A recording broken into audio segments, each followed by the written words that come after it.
আসসালামু আলাইকুম। সংবাদে আপনাদের সবাইকে স্বাগত জানাচ্ছি। আমি ফিরোজ তোহা। শুরুতেই আরবে কেবলস সংবাদ শিরোনাম। বাংলাদেশের সর্বশেষ গুরুত্বপূর্ণ আপডেট সংবাদে আপনাকে স্বাগত। শুরুতেই সংবাদ শিরোনাম, পরে বিস্তারিত।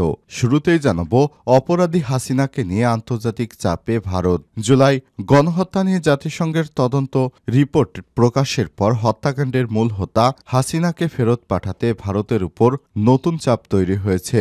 আগামী দিনগুলোতে এই চাপ আরও বাড়বে বলে মনে করে আন্তর্জাতিক বিশ্লেষক এবং আইনজ্ঞরা। এরপর জানাবো, র্যাবের বিলুপ্তি ঘটিয়ে আসতে পারে র্যাট। জাতিসংঘের মানবাধিকার বিষয়ক হাইকমিশনারের কার্যালয় থেকে 13 ফেব্রুয়ারি প্রকাশিত এক প্রতিবেদনে বাংলাদেশ পুলিশের এলিট ফোর্স র্যাবকে বিলুপ্ত করার আহ্বান জানিয়েছে। প্রতিবেদনে বলা হয়েছে, র্যাব গুরুতর মানবাধিকার লঙ্ঘনে জড়িত। এরপর থেকেই মূলত সরকার নড়ে চড়ে বসেছে। এদিকে ঘাতক দালাল নির্মূল কমিটির নেত্রীকে পুলিশের সোপর্দ। চট্টগ্রামে ৭১ ঘাতক দালাল নির্মূল কমিটির এক নেত্রীকে রাস্তা থেকে ধরে থানা পুলিশে সোপর্দ করেছে বৈষম্যবিরোধী আন্দোলনের নারী শিক্ষার্থীরা। জানাবো, ফরিদগঞ্জে আওয়ামী লীগের সাবেক মেয়র চেয়ারম্যান সহ ৬৪ জনের বিরুদ্ধে মামলা। চাঁদপুরের ফরিদগঞ্জে বিএনপির কার্যালয়ে দলীয় কর্মসূচি পালনের সময় নাশকতার ঘটনায় আওয়ামী লীগের সাবেক মেয়র ও উপজেলার সাবেক চেয়ারম্যান সহ ৬৪ জনের বিরুদ্ধে মামলা হয়েছে। এছাড়াও মানবাধিকার লঙ্ঘনের দায়ে এই মামলায় অজ্ঞাত আরও ১৫০ জনকে আসামি করা হয়েছে। এদিকে অস্বাভাবিক সয়াবিন তেলের দাম বৃদ্ধি পাওয়ার ক্ষেত্রে স্বাভাবিক সময়ের চেয়ে বেশি ভোজ্য তেল সরবরাহ করা হচ্ছে, জানিয়েছে সরবরাহকারীদের সংগঠন। স্থানীয় বাজারে ভোজ্য তেলের সংকট দেখা দেওয়ার পরই সংকট নিয়ে অতি সম্প্রতি নানা আলোচনা চললেও সরবরাহকারীদের সংগঠন বাংলাদেশ ভেজিটেবল অয়েল রিফাইনার্স ও বনস্পতি ম্যানুফ্যাকচারার্স অ্যাসোসিয়েশন জানিয়েছে, বর্তমানে বাজারে স্বাভাবিক সময়ের তুলনায় বেশি পরিমাণ ভোজ্য তেল সরবরাহ করা হচ্ছে। এবং সর্বশেষ জানাবো, সাত সকালে ভূমিকম্পে কেঁপে উঠল দিল্লি, বাড়ি ছেড়ে রাস্তায় বাসিন্দারা। সাত সকালে ভূমিকম্পে কেঁপে উঠল ভারতের রাজধানী নয়াদিল্লি। এ সময় রাস্তা উপরে নেমে এসেছে বাসিন্দারা। তারা সোমবার ভোর ৫টা ৩৬ ওই ভূমিকম্পের মাত্রা ছিল ৪। প্রিয় দর্শক, এতক্ষণ শুনছিলেন সংবাদ শিরোনাম, এবারে বিস্তারিত। তবে তার আগে বন্ধুরা, অনুরোধ থাকবে সংবাদটিতে একটি লাইক দিন। এই চ্যানেলে আপনি নতুন হয়ে থাকলে আমাদের সংবাদটি দেখতে দেখতে চ্যানেলটি সাবস্ক্রাইব করে রাখুন। কমেন্ট করে আপনার মূল্যবান মতামত জানিয়ে দিন আপনি বিশ্বের কোন দেশ থেকে বা বাংলাদেশের কোন স্থান থেকে আমাদের সংবাদটি দেখছেন এবং শুনছেন। এবারে বিস্তারিত। অপরাধী হাসিনাকে নিয়ে আন্তর্জাতিক চাপে ভারত। জুলাই গণহত্যা নিয়ে জাতিসংঘের তদন্ত রিপোর্ট প্রকাশের পর হত্যাকাণ্ডের মূল হোতা হাসিনাকে ফেরত পাঠাতে ভারতের উপর নতুন চাপ তৈরি করা হয়েছে। আগামী দিনগুলোতে এই চাপ আরও বাড়বে বলে আন্তর্জাতিক বিশ্লেষক এবং আইনজ্ঞরা মনে করেন। বিশ্লেষকরা বলছেন, হাসিনার বিচার প্রক্রিয়ায় জাতিসংঘকে যুক্ত করা গেলে নিশ্চিতভাবে ভারত চাপে পড়বে। জাতিসংঘের রিপোর্টে ভারতের আশ্রয় থাকা হাসিনা জুলাই হত্যাকাণ্ডের প্রধান খুনি হিসেবে চিহ্নিত করার পর অন্তর্বর্তীকালীন সরকারের প্রধান উপদেষ্টা ড মোহাম্মদ ইউনূস আন্তর্জাতিক গণমাধ্যমে সংস্কার নিয়ে সুস্পষ্ট জানিয়েছেন, আমরা শেখ হাসিনা এবং তার সহযোগীদের ফিরে এনে গণহত্যার দায়ে বিচার করব।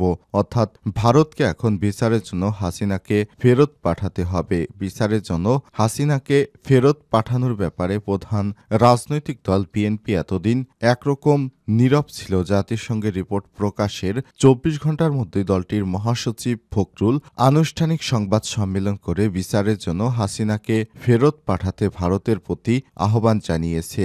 বিএনপির অন্যান্য নেতারাও ভারতকে আহ্বান জানিয়েছে শেখ হাসিনাকে যেন ফেরত পাঠানো হয় এবং শেখ হাসিনাকে বাংলাদেশে বিচারের মুখোমুখি হতে হবে।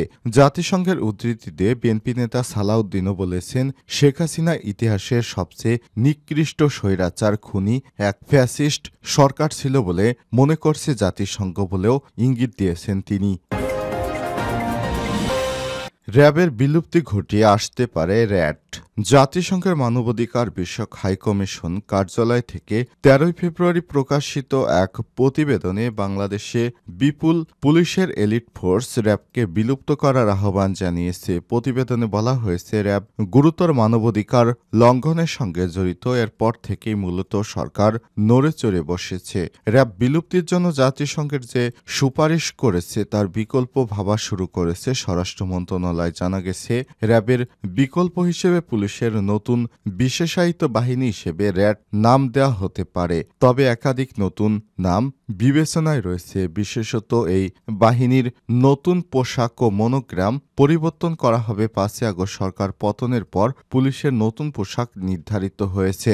এলিট ফোর্স র্যাবে সেনাবাহিনী, বিমান বাহিনী, নৌবাহিনী, বিজিবি, পুলিশ ও আনসারের চৌকস কর্মকর্তাদের অন্তর্ভুক্ত করা হয়। এতে বাহিনীটির মধ্যে মনস্তাত্ত্বিক দূরত্ব রয়েছে। এই বিষয়টি এবার আমলে নিয়েছে সরকার। প্রেষণে অন্য বাহিনী থেকে সদস্যদের না এনে পুলিশের ১৬ ইউনিট থেকে চৌকস, দক্ষ ও সৎ কর্মকর্তাদের আনার উদ্যোগ নেওয়া হয়েছে। এই বিষয়টি অন্য বাহিনীতে নেতিবাচক প্রভাব পড়বে কিনা তা বিবেচনা করছে স্বরাষ্ট্র মন্ত্রণালয়ের জননিরাপত্তা বিভাগ। এছাড়াও পুলিশের এই বিশেষায়িত বাহিনীতে জবাবদিহিতা, স্বচ্ছতা এবং আলাদা তদন্ত কমিটি করা হবে, যাতে বাহিনীর মধ্যে কোনো মানবাধিকার লঙ্ঘনের অভিযোগ আসলে নিরপেক্ষ তদন্তের মাধ্যমে আত্মপক্ষ সাফাই করার পাশাপাশি দোষীদের শাস্তির আওতায় আনা যায়। তবে র্যাবকে বিলুপ্ত না করা হলেও এর মূল থেকে আগা পর্যন্ত সংস্কার করা হবে। বিলুপ্তি না সংস্কার উভয় বিষয়টি দেখভাল করছে স্বরাষ্ট্র উপদেষ্টা। শেখ হাসিনার সময় র্যাবকে যেভাবে ব্যবহৃত হয়েছে সেভাবে আর ব্যবহার যেন না হয়, সেভাবেও সংস্কার করা হতে পারে। ঘাতক দালাল নির্মূল কমিটির নেত্রীকে পুলিশের সোপর্দ। চট্টগ্রামে ৭১-এর ঘাতক দালাল নির্মূল কমিটির এক নেত্রীকে রাস্তা থেকে ধরে থানা পুলিশে সোপর্দ করেছে বৈষম্যবিরোধী আন্দোলনের নারী শিক্ষার্থীরা। রোববার ১৬ ফেব্রুয়ারি বিকাল ৪টার দিকে কোতোয়ালি থানাধীন জিপিওর সামনে থেকে ওই নেত্রীকে আটক করা হয়। আটক হওয়া ওই নেত্রী হলেন ৭১ ঘাতক দালাল নির্মূল কমিটির মহিলা বিষয়ক সম্পাদক কানিস ফাতেমা লিমা। গত বছর মার্চে ৭৩ সদস্যের ৭১ ঘাতক দালাল নির্মূল কমিটির পূর্ণাঙ্গ যে কমিটি ঘোষণা করা হয় সেখানে তার নাম রয়েছে।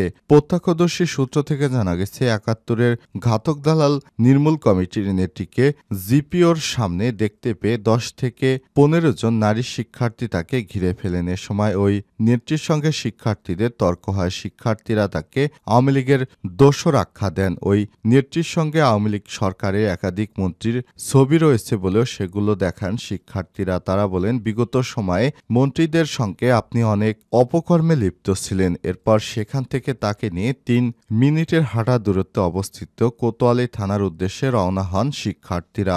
যার সময় শিক্ষার্থীরা আমার সোনার বাংলায় স্বৈরাচারের ঠাঁই নাই বলেও স্লোগান দিতে থাকেন। এ বিষয়ে কোতোয়ালি থানার ভারপ্রাপ্ত কর্মকর্তা ওসি আব্দুল করিম জানিয়েছেন, শিক্ষার্থীরা এক নারীকে ধরে থানায় সোপর্দ করেছে। তিনি ৭১-এর ঘাতক দালাল নির্মূল কমিটির সভানেত্রী বলে জানতে পেরেছি। ওনার বিষয় যাচাই বাছাই চলছে। কোনোরকম বিষয় না জেনে আমরা আইনি ব্যবস্থা নিচ্ছি না, বরং আমরা তদন্ত সাপেক্ষে তার বিরুদ্ধে যথাযথ আইনগত ব্যবস্থা গ্রহণ করছি।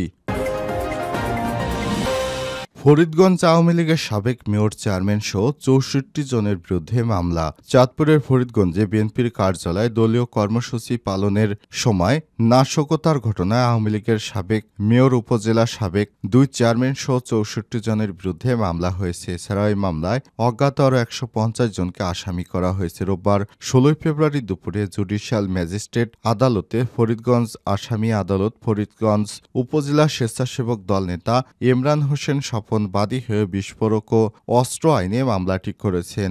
মামলার বিষয়টি নিশ্চিত করেছেন বাদীপক্ষের আইনজীবী অ্যাডভোকেট মোহাম্মদ আলী চৌধুরী। তিনি বলেন, মামলাটি বিচারক আমলে নিয়ে ফরিদগঞ্জের থানাকে তদন্ত সহ পরবর্তী আইনি প্রক্রিয়ার নির্দেশ দিয়েছেন। মামলায় উল্লেখযোগ্য আসামিরা হলেন ফরিদগঞ্জ পৌরসভার সাবেক মেয়র, উপজেলা আওয়ামী লীগের সভাপতি বীর মুক্তিযোদ্ধা আবুল খায়ের পাটোয়ারি ৭৫, উপজেলা পরিষদের সাবেক চেয়ারম্যান ও উপজেলা আওয়ামী লীগের সাধারণ সম্পাদক আবু জাহেদ সরকার ৬৫, উপজেলা ছাত্রলীগের সভাপতি, উপজেলা পরিষদের সাবেক চেয়ারম্যান খাজে আহমেদ মজুমদার ৪৬, বাকি আসামিরাও ফরিদগঞ্জ উপজেলা আওয়ামী লীগ অঙ্গ সংগঠনের নেতাকর্মী। মামলার বিবরণে উল্লেখ করা হয়েছে ২০২২ সালের ১ অক্টোবর বিকেলে আনুমানিক ৪টার দিকে উপজেলার কালীরবাজার রাস্তার মোড়ে দক্ষিণ পাশে সিরাজ সুপার মার্কেটের দ্বিতীয় তলায় উপজেলা বিএনপির দলীয় কার্যালয়ে কেন্দ্রীয় ঘোষিত প্রতিষ্ঠাবার্ষিকী কর্মসূচি পালনের সময় নাশকতা ঘটিয়ে